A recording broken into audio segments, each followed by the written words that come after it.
Hi, it's Morgan again. In the last video, I showed the starters for the Torgon Region, Cactile, Kotorch, and Kabubble, and since so many people watched it, I thought I would make a follow-up video also showing the Pokemon that you can encounter on Route 1.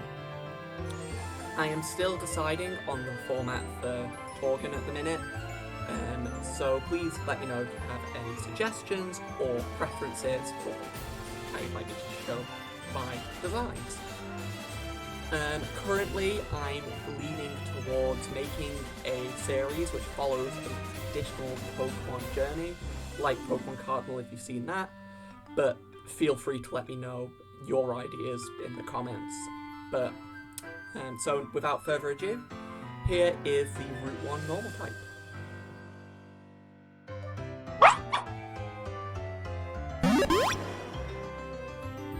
Meet Ganete, the guinea pig Pokemon.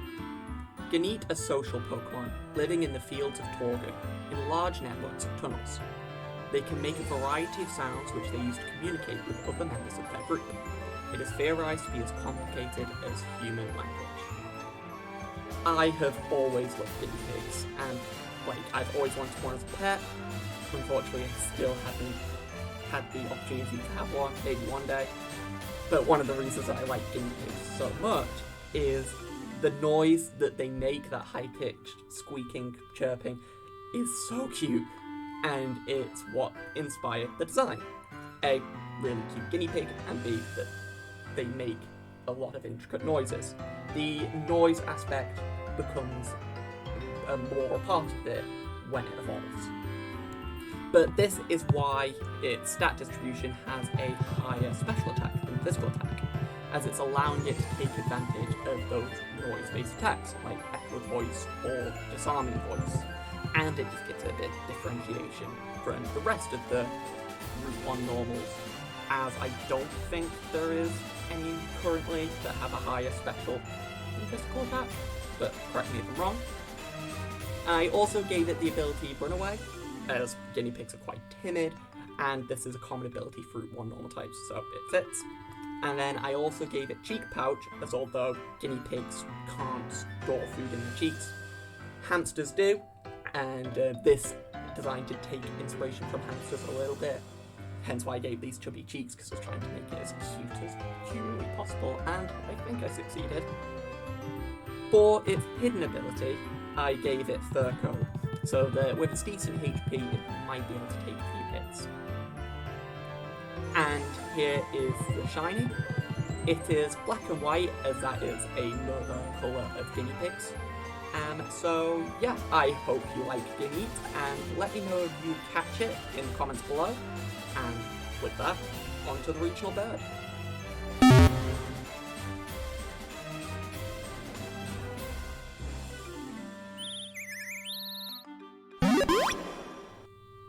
This is Heartling, the pride bird Pokemon. Heartling are nearly always in pairs after they leave the nest. These pair regardless of gender and for life, hence it becomes a symbol of the LGBTQ community. I've always found it weird that we don't have a dove Pokemon yet. I know Pidove exists, but that's more of a pigeon, which is a kind of dove, but I'm thinking of more of, the traditional role of a dove, which is tied to a symbol of, peace and love. Therefore, I've blended into this, kind of love angle, hence why there's lots of heart motifs in the design. This led me to giving it the ability Cute Charm, as for a love Pokemon, I think that fits. But I've also given it a new ability as well, called Pride Aura, which allows it to give the infatuation status on any Pokemon on the field, regardless of their gender. This is an ability that I've always thought should exist for a while now, as attraction is basically just a worse version of paralysis, only being able to be used on 50% of Pokemon. So this ability would work similar to corrosion, being able to poison types. So this would give Heartling the gimmick of using attraction like paralysis, and I hope that would make it pretty interesting to use in battle. Maybe perhaps like in a double battle as well, where you could have the other Pokemon use like a Thunder Wave so you could basically have like double paralysis. It'd be very annoying, but could be quite interesting to try pull off. This ability may also be considered too political for Pokemon to do, especially if they aimed at something like this. But this is my region, so I decided to just go for it. But that gives a bit of context to its Dex entry. Its hidden ability is also a new ability, which is called Vocalist, which is basically just a name change of punk rock, boosting sound waves. This is one of the abilities of Ganit's evolution. And as you can see, this is the female, but there's forms based on gender. So we also have the male, which I've changed to blue. But also, I decided to create a genderless form, which is yellow. Since it's a Pride Pokemon, and I tried to be working on genderless Pokemon as well, I decided to give Heartling a form which could represent intersex as well as non-binary. And then here are the shinies. The male and the female have just slightly changed the shade of the blue and the pink respectively, slightly darker or more green. But for the non-binary form, there is a bit more thought into it, as purple is a reference to one of the other colours on the non-binary flag. So let me know if you have a favourite form of Heartling, but next, on to the regional book.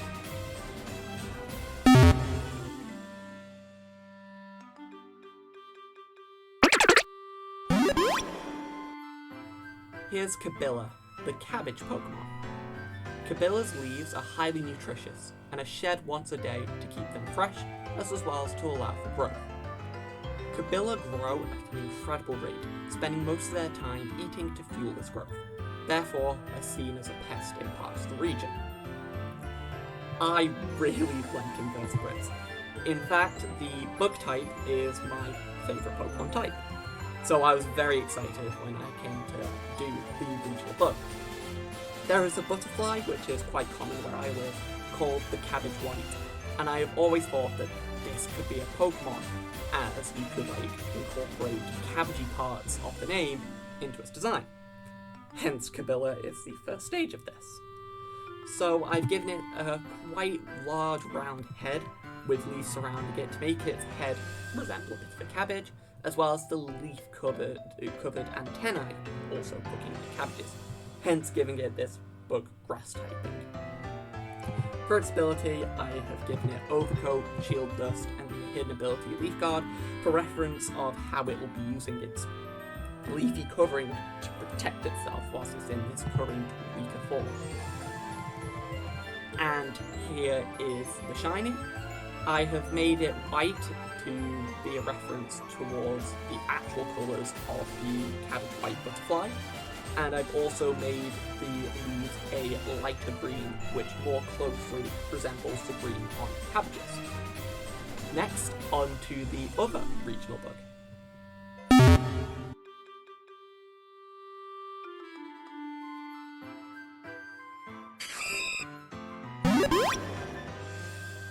Here is Larville, the larvae Pokemon.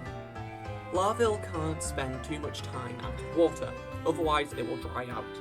However, its small size allows it to live in the tiniest bodies of water, such as puddles. They are native to Torgon, but become widespread to other regions through goods transportation. Of course, since the bug type is my favourite type, I wanted to do two, and I was taking inspiration from the fact that Generation 1 has both Caterpie and Weedle. Now, its inspiration is the larvae of a mosquito, as its final form is going to be a mosquito. And the reason I decided to do a mosquito Pokemon is because I remember learning about them as like a disease vector in a lecture, and I became really interested in how widespread certain species were becoming due to the eggs being resistant to drying out, despite the larvae being aquatic, as mosquitoes will lay their eggs in the smallest bodies of water, such as like the treads of tires, and hence its dex entry and those watery, glittering eyes to reference its aquatic habitat. Now, Larville has red markings to reference female mosquitoes feeding on blood, and purple for its poison typing. It's the poison type, as mosquitoes are quite well known for being transmitters of disease. It has the ability Dry Skin and Liquid Ooze to reference it living in water, and its hidden ability Poison Touch is again referencing mosquitoes as a disease vector. And here's its shiny. It is black and white to reference the mosquito species, the Asian tiger, which is a vector of dengue fever and was actually the species I was learning about in that lecture. And one of the ways it's identified is it has this really dark brown colour and white bands. And also it has a really cool name. The Asian tiger is a really, really cool name, so that's why that was the inspiration. So that is all the Pokemon on Route 1 that fill the consistencies that come up in every single generation of Pokemon. However, I still have another 2 Pokemon to show for Route 1. One of them is a returning Pokemon to this route, as there is the Nidorans, female and male, but because I made the non-binary Heartling, I was inspired to make a non-binary Nidoran line. So,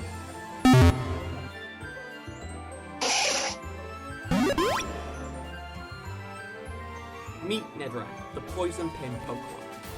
Nidoran's horn may be small, but it contains a potent venom which it uses to hunt and defend. Its large ears and whiskers allow it to detect its prey with ease. Of course, it is yellow, as a reference again to the non-binary flag, and I have tried to give it a balance of features from both the male and female species.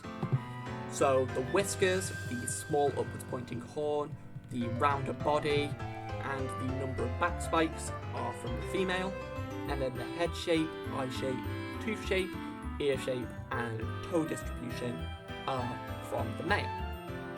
Its dex entry is also an amalgamation of the male and females, which mostly talk about their poison and their ears. Its ability is Poison Point, and its hidden ability is Hustle, which are both the abilities of male and female Nidorans. However, I felt I had to change Rivalry, as I didn't think it would work for a genderless Pokemon, because either it just wouldn't activate, or it would be really busted, and would be affecting both male and female Pokemon, and only activating against genderless Pokemon, which are far less common. So I decided to give it rough skin instead, due to it having a spiky body, which I think works, and this could be the ability for the other Nidorans in this region as well. Here is the shiny, which is white, purple, and black to reference the other colours of the non-binary flag. Now, my last Pokemon for Route 1 is a regional variant, as I have been obsessed by this ever since its introduction, and I'm so glad it's becoming a staple of the series. Having Darwinian evolution take place in Pokemon is so cool. I always thought that they would give it to a Route 1 Pokemon every generation, but in Scarlet and Violet they didn't do this. So I decided I also wasn't restricted to a Route 1 Pokemon, but I wanted to give the spotlight to an early game Pokemon that I felt needed some love. So I picked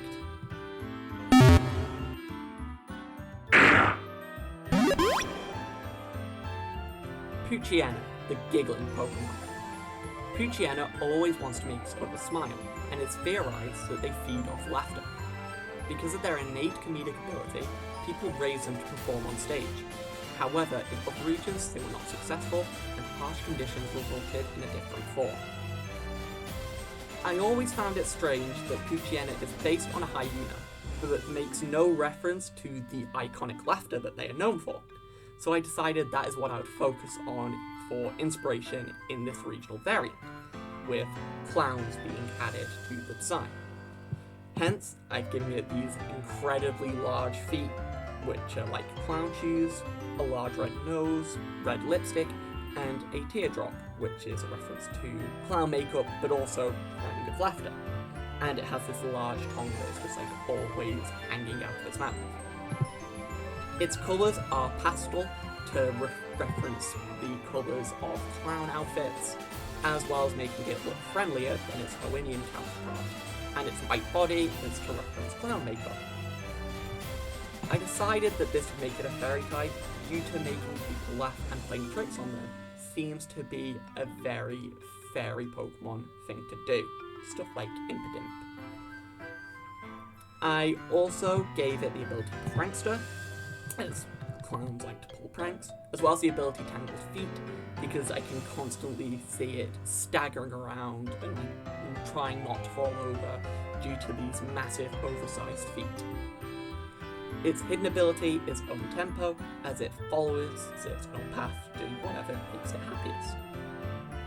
And here is the shiny. The colour scheme is a reference to Harley Quinn, who has pet hyenas and is also clown-like. So that is all the Pokemon that I have to show to you today. Let me know which ones you'd catch and what your team's Torgon Region is looking like so far in the comments below. Thank you so much for watching, and I hope you have enjoyed the journey through Route 1.